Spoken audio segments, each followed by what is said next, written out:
Sa panig ng Ceasefire Committee, ginawa nila ang nararapat para tiyaking maibabalik ang katahimikan mula nang malamang nagkakabakbakan ng mga puwersa ng gobyerno at MILF. Sa loob daw ng 2 oras, nakapagdeklara na ang komite ng tigil putukan. Pero may naging problema. Yan ang tinutukan ni Chino Gaston live mula sa Awang Maguindanao. Chino.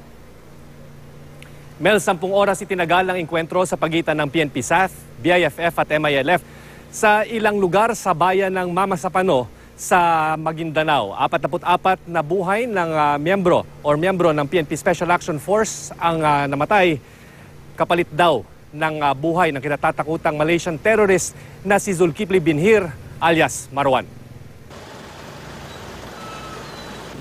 Pakay ng halos 400 na miyembro ng Special Action Force na kasama sa Oplan Wolverine ang pag-aresto kay Zulkifli Binhir alias Marwan, ang kilalang Malaysian bomb maker na may koneksyon sa terrorist group na Jemaah Islamiyah.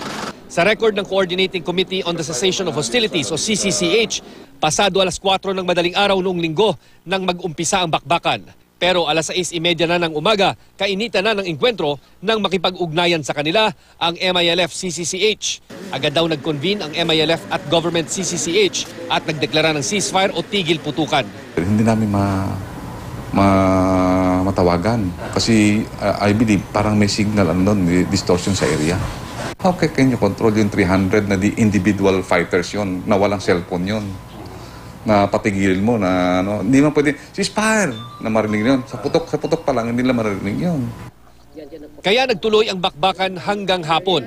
1:00 hanggang alas 2 ng hapon, nakapasok na malapit sa encounter site ang mga miyembro ng CCCH.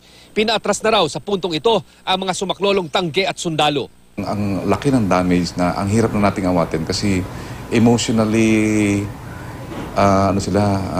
parang yung adrenaline nila hindi lang mapigilan na yan. Hanggang gabi, may putukan pa rin daw.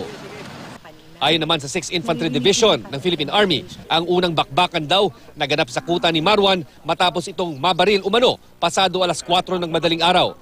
Alas 6 na raw ng umaga nang abisuhan sila sa bakbakan. Alas 7:30 ng umaga, handa na raw ang 6th Infantry Division battle staff para rumisponde. Pero di nila alam kung nasaan ang mga pulis. Nagpadala rin daw ng mga tangke sa highway malapit sa Tucanalipaw sa Mamasapano. Alas 9 ng umaga, humihingi na ng air support at artillery fire ang mga PNP-SAF sa mga sundalo. Pero dahil hindi nga alam kung nasaan sila sa encounter area, hindi ito napagbigyan. Wala rin daw attack choppers ang 6th Infantry Division nung mga araw na yon. Delayed daw ang tulong dahil nagbabakbaka na raw ng hingan sila ng tulong.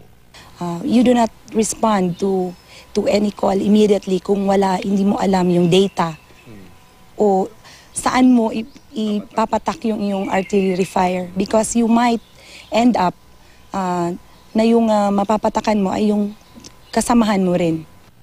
Ayon sa mga initial report, habang may engkwentro ang grupo ng SAF sa mga nakapaligid kay Marwan at ibang BIFF, nakikipagbakbaka na rin daw ang isa pang grupo ng SAF sa MILF sa lugar na ito na may ilog. Ang blocking force ng SAF, kaengkwentro naman daw ang puwersa ng MILF at BIFF. Ayon pa sa AFP, hindi naging madali ang pagsaklolo sa mga sugatan at nasawi. Linggo ng gabi nang makatanggap ng distress call dahil may isa pang grupo ng mga pulis ang nasa encounter site. Kaya nagpadala agad ng reconnaissance team ang militar para hanapin ang mga naipit na pulis. Alas 11 ng gabi, nahanap din ng mga sundalo ang mga naipit na SAF gamit ang kanilang mga night vision goggles.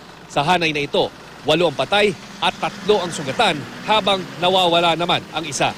Division Reconnaissance Company was to link up with one of the platoon who were calling for help kasi yun nga, meron silang patay at may mga wounded. So, kailangan i-link up para yun nga, masamahan sila palabas. Umaga na ng Lunes na makuha ang mga sugatang pulis sa tulong ng mga Amerikanong sundalo. Sinasabing ang grupong ito ang may dala ng DNA sample at ebidensyang patay na raw si Marwan. Mel, paimbestigahan naman ng Philippine Army ang kanilang hanay para malaman kung merong pagkukulang sa kanilang pagbigay ayuda sa mga namatay na commandos ng PNP-SAF.